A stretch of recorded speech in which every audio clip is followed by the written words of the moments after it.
بسم اللہ الرحمن الرحیم۔ السلام علیکم میرے پیارے بہن بھائیوں، آج آپ کو ایک عبرتناک واقعہ سنانے جا رہی ہوں۔ حافظ قرآن لڑکی کو سونا رکھنے پر کیوں اللہ کا دردناک عذاب آیا؟ آخر وہ کون سی ایسی غلطی کرتی رہی ہے کہ اسے اتنا دردناک عذاب کا سامنا کرنا پڑا؟ تو میرے پیارے بہن بھائیوں، اس سبق آزمودہ کہانی واقعہ کو جاننے کے لیے میرے ساتھ اینڈ تک بنے رہیے گا، کیونکہ شاید آپ سے بھی کہیں یہ غلطی نہ ہو رہی ہو۔ آج کا یہ واقعہ میں آپ کو امام مسجد کے تھرو سناؤں گی۔ کہتے ہیں یہ عصر کے بعد کا وقت تھا اور اس وقت گرمی بے انتہا تھی، بہت حبس پھیلا ہوا تھا اور گھر سے باہر قدم رکھنے کو بھی دل نہیں کر رہا تھا۔ مسجد میں عصر کی نماز پڑھنے والے لوگوں کی تعداد بہت زیادہ کم تھی۔ نماز کے بعد جیسے ہی لوگ اپنے گھروں کو روانہ ہوئے تو میں مسجد میں ہی ایک طرف پنکھا لگا کر لیٹ گیا۔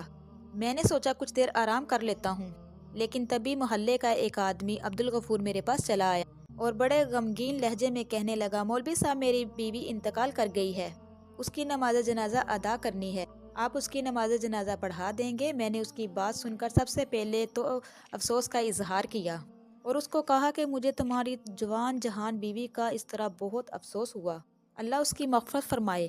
جنازے کا وقت کیا مقرر کیا ہے؟ میں نے اس سے پوچھا تو وہ کہنے لگا، مغرب کی نماز کے بعد ہی جنازے کا ارادہ ہے، میں چاہتا ہوں کہ آپ ہی اس جنازے کو ادا کریں۔ عبدالغفور کی بات سن کر میں نے اس کے کندھے پر ہاتھ رکھا تاکہ اسے تھوڑا سا حوصلہ ہو سکے اور کہا، تم فکر مت کرو، میں جنازہ پڑھا دوں گا۔ اتنی دیر میں بچوں نے مسجد میں آنا شروع کر دیا۔ عبدالغفور واپس گھر چلا گیا۔ مجھے اس کی بیوی کا بہت حقیقتاً افسوس ہوا، کیونکہ غفور کی عمر مشکل ابھی 30 برس کی تھی، اس کی بیوی تقریباً 23 یا 25 برس کی ہوگی، اس کے 2 چھوٹے چھوٹے بچے تھے۔ میں ان بچوں کے لیے افسردہ ہو گیا جس کی ماں اتنی کم عمر میں انہیں چھوڑ کر چلی گئی۔ میں نے پڑھنے والے بچوں کو جلدی چھٹی دے دی۔ میں نے مغرب کی نماز ادا کرنے کے بعد مسجد سے نکل آیا اور اپنی جگہ پر ایک لڑکے کو بٹھا دیا اور اس آدمی کو کہا کہ تم تھوڑی دیر یہاں رکو، میں ایک جنازہ پڑھا کر آتا ہوں۔ ہمارے علاقے میں ایک ہی قبرستان تھا جس کے باہر جنازہ گاہ بنی ہوئی تھی۔ جب میں وہاں پہنچا تو کافی تعداد میں لوگ وہاں موجود تھے۔ کچھ دیر بعد جنازہ پڑھا دیا گیا اور اب دفنانے کا وقت تھا۔ کچھ لوگ تو جنازہ پڑھتے ہی چلے گئے اور کچھ لوگ تدفین کے لیے عبدالغفور کے ساتھ ہی تھے۔ کیونکہ میں عبدالغفور کے لیے بہت ہی اداس تھا، اس لیے اس کو حوصلہ دینے کے لیے میں ادھر ہی رک گیا۔ قبر پہلے ہی کھودی جا چکی تھی اور اس وقت میت کو قبر میں اتارا جا رہا تھا، لیکن جیسے ہی میت کو قبر میں اتارتے تو ایسا لگتا کہ جیسے قبر تنگ ہونے لگتی ہے۔ ان میں سے کچھ لوگ استغفار کرتے ہوئے وہاں سے بھاگ نکلے۔ عبدالغفور بھی پریشان ہو کر کبھی میت کی طرف دیکھتا اور کبھی لوگوں کی طرف دیکھتا۔ وہ خود اس وقت بہت ہی پریشان تھا، میں خود بھی حیران اور پریشان تھا۔ آج تک ایسا کوئی بھی واقعہ میری نظروں کے سامنے نہیں گزرا تھا اور نہ ہی کبھی میں نے ایسی بات سنی تھی۔ اس وقت اندھیرا پھیل چکا تھا۔ میں نے اپنی زبان پر اللہ کا ذکر جاری رکھا، یہاں تک کسی نے بھی وہاں رکنا مناسب نہیں سمجھا۔ گورکن وہاں سے جانا چاہتا تھا، لیکن میں نے اور عبدالغفور نے اس سے درخواست کی کہ دوسری قبر کو کھودا جائے۔ یوں تو سب لوگ جا چکے تھے، اس میں صرف میں اور عبدالغفور اور گورکن ہی وہاں تھا۔ پہلے تو گورکن بہت پریشان تھا، لیکن ہماری منت کرنے کے بعد اس نے دوسری قبر کھودنا شروع کر دی۔ قبر کھودنے کے بعد اس نے ہمیں میت وہاں لانے کا کہا اور دوسری طرف کھڑا ہو گیا۔ میں اور عبدالغفور دوسری قبر کے پاس پہنچے اور میت کو اتارنے لگے۔ دفناتے وقت پھر قبر سے بہت زور سے آوازیں آنے لگی۔ جب گورکن نے یہ منظر دیکھا تو وہ خوف زدہ ہو کر قبرستان چھوڑ کر چلا گیا۔ اس وقت صرف میں اور عبدالغفور تھے قبرستان میں۔ یہ دیکھ کر ماجرا عبدالغفور کی آنکھوں میں آنسو جاری تھے۔ عبدالغفور مجھے کہنے لگا، مولوی صاحب یہ کیا ماجرا ہے؟ میری اہلیہ کو جب دفن کرنے لگتے ہیں تو قبر سے آوازیں آنے کیوں شروع ہو جاتی ہے اور قبر تنگ ہونا کیوں شروع ہو جاتی ہے؟ مجھے بتائیں میں کیا کروں؟ عبدالغفور کی یہ بات سن کر میں نے اس کو حوصلہ دیا۔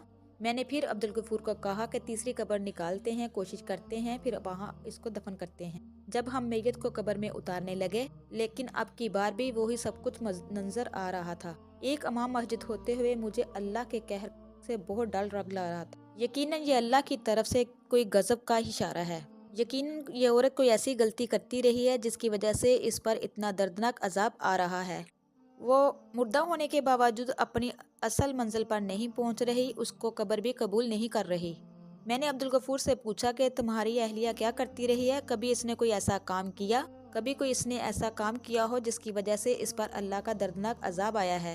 عبدالغفور یہ سن کر رونے لگا اور کہنے لگا، میری اہلیہ نے اپنی زندگی میں صرف ایک ہی کام کیا تھا، یہ اسی کی سزا ہے۔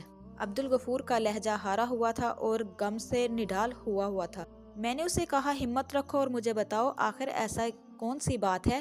ہمیں میت کو دفنانا ہے، جب تک مجھے تم اصل بات نہیں بتاؤ گے یہ کام نہیں ہوگا۔ ویسے بھی سب لوگ یہاں سے جا چکے ہیں، ہم دونوں یہاں ہیں، عشاء کا ٹائم ہونے والا ہے، اندھیرا پڑ چکا ہے تاکہ ہم میت کو یہاں دفنا کر روانہ ہو سکے۔ عبدالغفور وقت کی نزاکت کو سمجھ چکا تھا۔ عبدالغفور کہنے لگا مولوی صاحب آج سے 6 سال پہلے کی بات ہے جب میں اور میری اہلیہ کسی اور علاقے میں رہا کرتے تھے۔ ہم بے حد خوش تھے، میری شادی کو ابھی 3 ہی سال ہوئے تھے، میرے گھر صرف ایک ہی بیٹا تھا اور میں ایک اچھی نوکری کرتا تھا، مجھے وہاں اچھی خاصی سیلری ملتی تھی، میرا اور میری بیوی اور بچے کا گزارا ہو رہا تھا کہ میری بیوی کو بناؤ سگار کا بہت زیادہ شوق تھا۔ میری بیوی جب دوسری کسی عورت کو دیکھتی کہ نئے کپڑے پہنے ہیں، زیور پہنے ہیں، تو میری بیوی کے دل میں حسد پیدا ہونا شروع ہو جاتا تھا اور وہ مجھے کہتی کہ عبدل تم نوکری کے ساتھ کچھ اور بھی کام کرو، خالی اس نوکری میں کیا رکھا ہے، ہم کب تک یہاں سسک کر زندگی گزاریں گے؟ مجھے بھی یہ سب کچھ چاہیے، ہم بھی اپنی زندگی سکون کے ساتھ گزارنا چاہتے ہیں، جو میرا دل خواہش کرتا ہے میں وہ اپنی خواہش پوری کرنا چاہتی ہوں۔ میں اپنی اہلیہ کی باتیں سن کر اس کو ہمیشہ حوصلہ دیتا رہتا اور کہتا رہتا کہ انشاءاللہ میری ترقی ہو جائے گی، سارا معاملہ ٹھیک ہو جائے گا، لیکن میری اہلیہ کہنے لگی تنخواہ بڑھ جانے سے کچھ نہیں ہوگا، ساتھ میں کوئی اور بھی کام کرے، جیسے آپ کا دوست یہاں پر معمولی سی نوکری کیا کرتا تھا، جب سے وہ دبئی گیا تو اس کے گھر تو پیسہ برسنے لگا، اس کی بیوی نے بھر کا زیور پہنا ہوتا ہے اور اس کے بچے بھی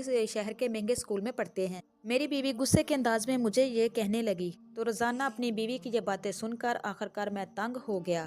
میں بھی اپنی بیوی اور بچوں کے سکون کے لیے میں نے بھی ایجنٹ سے رابطہ کیا اور میں باہر چلا گیا، لیکن ایجنٹ فراڈ نکلا اور میرے سارے پیسے کھا گیا۔ میں نوکری بھی چھوڑ چکا تھا، اب نوکری کا بھی میرے پاس کوئی آسرا نہیں تھا، میرے گھر کے حالات خراب ہونے لگے، اب میری بیوی مجھے دن رات تانے دیتے، میں اسے جھگڑا کرتا اور میں کہتا پہلے اچھی خاصی زندگی بسر ہو رہی تھی، تمہارے تانوں نے، تمہارے حسد نے مجھے برباد کر کے رکھ دیا ہے۔ میں نے چھوٹی موٹی نوکری دیکھ کر کام شروع کر دیا، نہ ہی اس سے گزارا ہوتا، نہ ہی گزر بسر ہوتا اور نہ ہی گھر میں سکون رہا تھا۔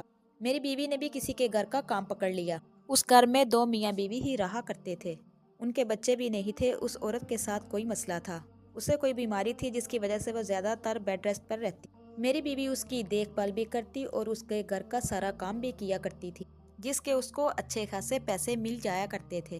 نرگس اکثر ان کی باتیں گھر آ کے بتاتی، آج اس کے شوہر نے یہ لے کے دیا ہے، آج اس کے شوہر نے وہ لے کے دیا ہے۔ میری بیوی کہتی کہ جب بھی میں اس مالکن کو دیکھتی ہوں میرے دل میں حسرت جاگتی ہے، اس عورت نے بھر کے دونوں ہاتھوں میں سونے کی چوڑیاں پہن رکھی ہے، کانوں میں کانٹے پہن رکھے ہیں اور گلے میں نیکلس پہن رکھا ہے، وہ سونے سے سر سے لے کے پاؤں تک بھری ہوئی ہے، اور مجھے دیکھو میرے پاس تو ایک سونے کا چھلا بھی نہیں ہے۔ نرگس ہمیشہ حسد کے ساتھ یہ باتیں کیا کرتی تھی اور اللہ کی ناشکری ہمیشہ کیا کرتی تھی۔ ہمارے دن گزر رہے تھے، لیکن جو پہلے والی بات تھی اب وہ دونوں میں باقی نہ رہی تھی، ہم دونوں ایک دوسرے سے ذرا تھوڑا کھچے رہتے تھے، کیونکہ حالات بدلنے کے بعد میں سارا قصوروار نرگس کو ٹھہرایا کرتا تھا، اپنی بیوی کو ٹھہرایا کرتا تھا۔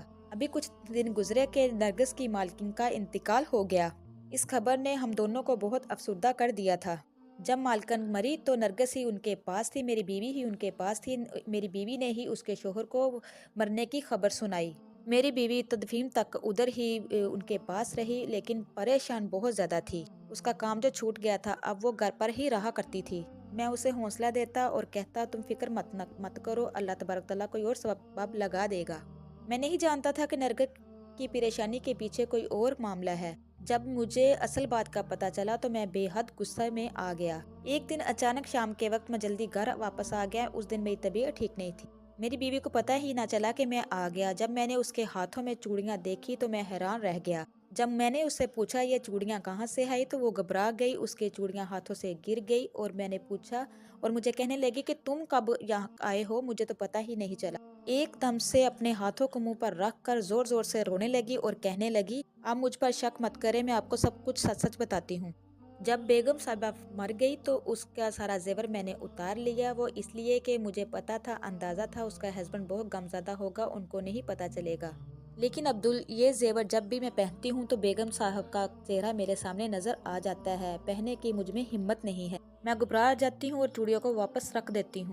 روز خواب میں مجھے بیگم صاحبہ خود دکھائی دیتی، وہ مجھے خواب میں آتی ہے اور خواب میں کہتی ہے تو نے مری ہوئی عورت کے ساتھ خیانت کی ہے۔ میں بہت پریشان ہو کر رہ گئی ہوں، یہ زیور تو ایسے لگ رہا ہے جیسے میرے گلے کا پھندا بن گیا ہے،